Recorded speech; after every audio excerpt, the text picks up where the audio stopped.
महिलांना महायुती सरकार मोठं गिफ्ट देणार आहे। महिलांना 2 महिन्याचे हप्ते मिळणार आहेत। 2 महिन्याचे हप्ते मिळणार। जे पात्र आहेत बहिणी त्यांच्या सर्वांच्या खात्यामध्ये 2 हप्ते इन्स्टॉलमेंट 3000 रुपये जमा होतील।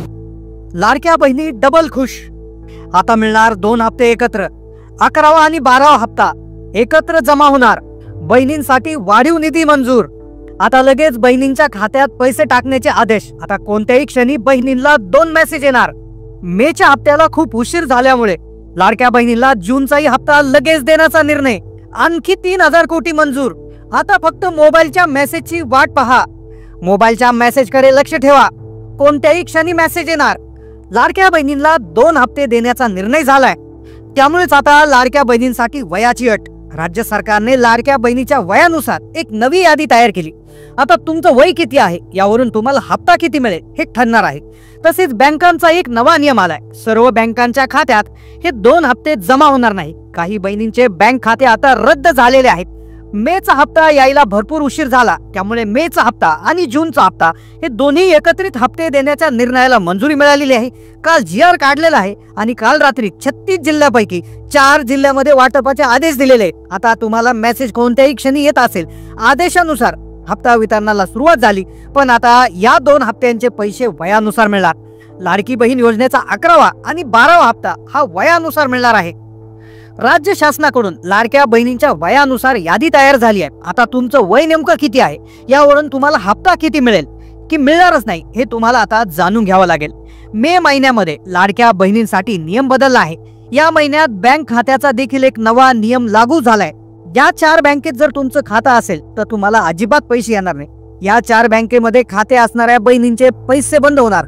काल अचानक 16.5 लाख बहिणी अपात्र झाल्यात, योजनेमधून बाहेर गेल्यात। काल दुपारी 16.5 लाख बहिणी अशा होत्या की ज्यांना अचानक योजनेमधून बाहेर काढण्यात आलं। त्या सर्व नियमात बसत होत्या, पण त्यांच्याकडनं नकळत ही छोटीशी चूक झाली होती।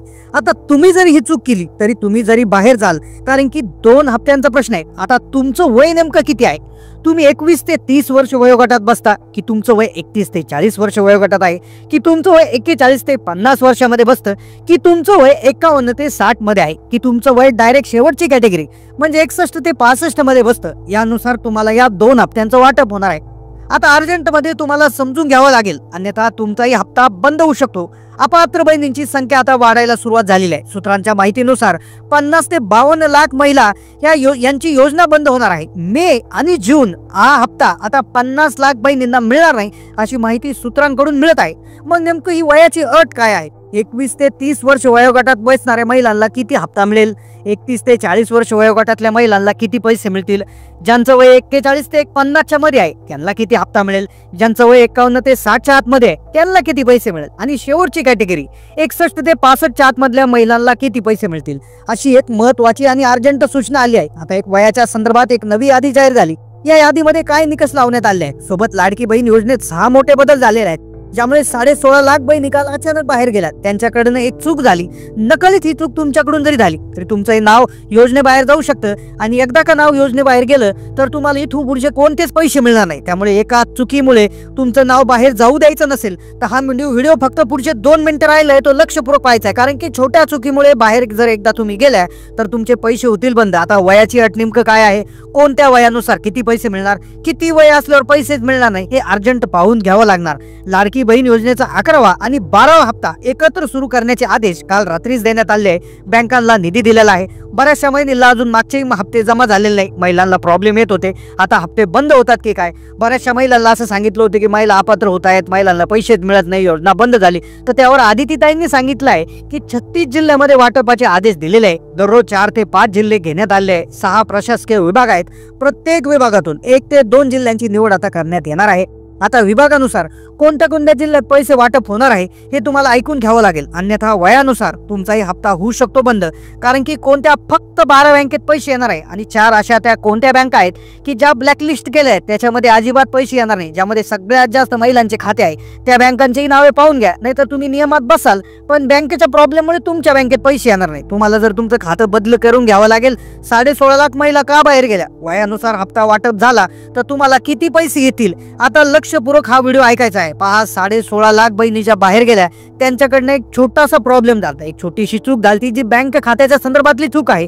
2-3 गोष्टी ज्या आहेत त्या तुम्हाला 11व्या आणि 12व्या हप्त्याच्या बाबतीत करणं खूप गरजेचं आहे. मेचा 11वा आणि जूनचा 12वा एकत्रित सुरू झालाय, तो आता आपोआप जमा होणार नाही. जसे पहिले तुमचे हप्ते आपोआप जमा झाले तसा अजिबात जमा होणार नाही. तुम्हाला वाटत असेल की आपोआप मेसेज येईल, आपोआप पैसे जमा होतील, पण तसं आता होणार नाही. बऱ्याचशा बहिणींना कालपासून पैसे जमा होत आहे, पण कुणी कोणाला खरंच सांगत नाही. त्यामुळे तुम्ही जर एक काम केलं तर अर्जंट पैसे जमा होतील, नाहीतर अजिबात जमा होणार नाही. तुम्हाला पहा, काही गोष्टींची लवकरात लवकर काळजी घ्यावी लागेल, काही गोष्टी अर्जंट करावे लागतील. तुमच्या वयानुसार किती हप्ता येईल हे जाणून घ्यावं लागेल, कारण की आता मे महिन्याच्या एंडिंग मध्ये बऱ्याचशा बहिणींसाठी काही नियम बदललेले आहेत, काही वेगळे निर्णय घेतलेले आहेत. त्यानुसार आता वयानुसार हप्ता वाटप केला जाणार आहे. आता तुम्हाला समजून घ्यावं लागेल की तुमचं वय किती मध्ये बसतं. एकदा कमेंट करा तुमच्या वयाची जी कॅटेगरी आहे, टप्प्यावेळेस आता तुम्हाला हप्ता मिळण्याची शक्यता आहे. त्यामध्ये आता वयाची अट नेमकं काय आहे, कोणत्या 9 जिल्ह्यामध्ये सर्वात आधी पैसे येतील, कोणत्या बँका आहेत ज्यांची नावं यादीमधून वगळलेली आहेत, 16.5 लाख बहिणी का अचानक बाहेर गेल्या आहेत, त्यांची काय चूक झाली होती, लक्षपूर्वक ऐका. पहा, 16.5 लाख बहिणी, हे थोडीशी वाईट बातमी आली. 16.5 लाख बहिणींचा असा कोणता प्रॉब्लेम झाला? प्रॉब्लेम अर्थात त्या कुठल्याही अटीमध्ये अपात्र नव्हत्या, त्या सगळ्या अटीत बसत होत्या, सगळ्या नियमामध्ये बसत होत्या. मग काय प्रॉब्लेम झाला होता? म्हणजेच काय की त्यांचं उत्पन्नही जास्त नव्हतं, त्यांच्याकडे कोणी सरकारी कामालाही जात नव्हतं, कोणी आयकरही भरत नव्हतं, सगळं व्यवस्थित, अगदी गरीब गरजू महिला होत्या. पण त्यांच्याकडून एक छोटीशी चूक झाली. मग ती कोणती चूक झाली? ती तुमच्याकडून जरी झाली तर तुम्हाला आम्ही मागचे सगळे पैसे आलते, इथून पुढचे का बंद झाले? कारण की तुम्हाला माहितच नाहीये की ती चूक क्लिअर करून घ्यावं लागेल. ती चूक नेमकं कोणती आहे? तर ती चूक पाहण्यासाठी तुम्हाला काय करायचं, तुमचं आधार कार्ड आणि तुमचं बँक खाते पुस्तक घेऊन बसायचं आहे. तर तुम्ही लगेच घेऊन बसा आणि ज्या पद्धतीने सांगतो त्या पद्धतीने चेक करा. पहा, तुमच्या आधार कार्डवरचं जे नाव आहे ते एक्झॅक्टली सेम असणं गरजेचं आहे तुमच्या बँक खात्यावरले. हे प्रत्येक व्हिडिओमध्ये सांगतोय कारण की ते तितकंच महत्वाचं आहे. सरकारने वेळोवेळी सांगितलं आहे की आधार कार्ड आणि बँक खातं हे 2 महत्वाचे डॉक्युमेंट आहे. आता याच्यावरच्या नावामध्ये जर मिसमॅच आढळला तर कुठलीही वॉर्निंग न देता, कुठलीही पूर्वकल्पना देता डायरेक्ट बाहेर काढण्यात येणार आहे. कारण की बऱ्याचशा पुरुषांनी देखील लाभ घेतलेला आहे. फक्त काय करायचं, ते एक्झॅक्टली सेम असणं गरजेचं आहे. त्यामध्ये थोडी मिस्टेक असली तर सरकारच्या दरबारी अशी नोंद होईल की हा कोणतरीच लाभार्थी नाहीये, हा कोणतरी फसवणूक करतोय किंवा ही महिला लाभार्थी नाहीये, तर असं त्यांच्या त्या ठिकाणी हे होईल आणि तुमचं नाव बंद होईल. त्यामुळे काय करा, तुम्ही आधार कार्डचं नाव आणि बँक खात्यावरचं नाव पुसवा. हे पहा, पहिलं आडनाव बघा, आडनावला आडनाव मॅच होतं का बघा. आधार कार्डवरचं बघितलं का लगेच काय करायचं, तुमच्या बँक खात्यावरचं बघायचं, एक्झॅक्टली सेम पाहिजे. त्यानंतर तुमचं स्वतःचं नाव बघा, स्वतःचं नाव आधार कार्डवर परत बघा, एक्झॅक्टली सेम होतं का बघा. त्यानंतर तुमच्या वडिलांचं किंवा पतीचं नाव असेल तर एक्झॅक्टली सेम पहा.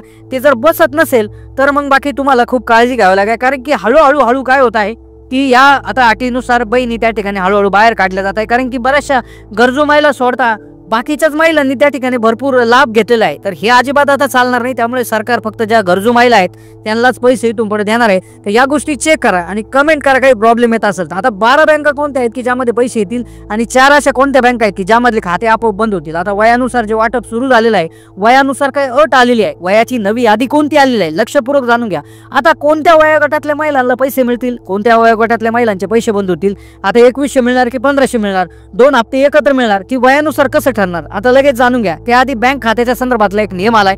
4 बँका ज्या आहेत बा की त्या योजनेतून बाहेर काढल्या, या 4 बँकेत भरपूर महिलांचे खाते आहेत. आता या बँका पूर्ण महाराष्ट्रभर आहे. या महिलांच्या बँक खात्यामध्ये पैसे आता अजिबात जमा होणार नाही. या बँका आहेत, पहिली क्रमांकाची बँक म्हणजे पतसंस्था. पतसंस्था अशी छोटीशी बँक असते, बऱ्याचशा छोट्या खेड्यापाडी शहरांमध्ये देखील असते. पतसंस्था अशी छोटीशी बँक असते की फार खाजगी बँक असते, नॅशनलाइज बँक नसते आणि जिला स्वतःचा IFSC कोडही नसतो आणि ती दुसऱ्या नॅशनलाइज बँकेचा IFSC कोड वापरते. उदाहरणार्थ state bank of India, bank of Maharashtra, UCO bank, तर अशा बँकांची काय करते ती IFSC कोड वापरते. अशा बँकेमध्ये शक्यतो खाता असेल तिथे ट्रान्सफर करा. त्यानंतर दुसरी एक बँक आहे की जिच्यामध्ये प्रॉब्लेम होऊ शकतो, ती म्हणजे ग्रामीण बँक आहे. पहा, आता महाराष्ट्रामध्ये काही अशा ग्रामीण बँक आहेत ज्यांचं विलिनीकरण झालंय, ज्यांचाही स्वतःचा IFSC कोड आहे की नाही, तर हेही तुम्ही आता त्या ठिकाणी चेक करणं गरजेचं आहे. त्यानंतर तिसरी बँक आहेत की काही जिल्हा बँक आहेत का, काही जिल्हा बँकांचाही प्रॉब्लेम येत होता, बऱ्याचशा त्या महिलांचा आम्हाला त्या ठिकाणी मेसेजेस येत आहे, तर त्यामध्येही चेक करा. मग हे नसेल तर तुम्ही तुमचं खातं state bank of India, bank of Maharashtra, UCO bank, त्याबरोबर युनियन बँक ऑफ इंडिया अशा नॅशनलाइज बँकेत ट्रान्सफर करा, पोस्ट ऑफिस बँकेत ट्रान्सफर करा. या सगळ्या बँकांमध्ये त्या ठिकाणी ट्रान्सफर जर केलं तर तुमचं त्या ठिकाणी हे होऊ शकतं. पण जर तुम्हाला आधीचे पैसे आले असतील तर मग काळजी करण्याची गरज नाही. आता यादी कशी आली बघा, वयानुसार यादी कशा पद्धतीने आली की एक सर्वे करण्यात आला, लाभार्थ्यांचा एक सर्वे करण्यात आला, 2.5 कोटी लाभार्थ्यांचा सर्वे केला.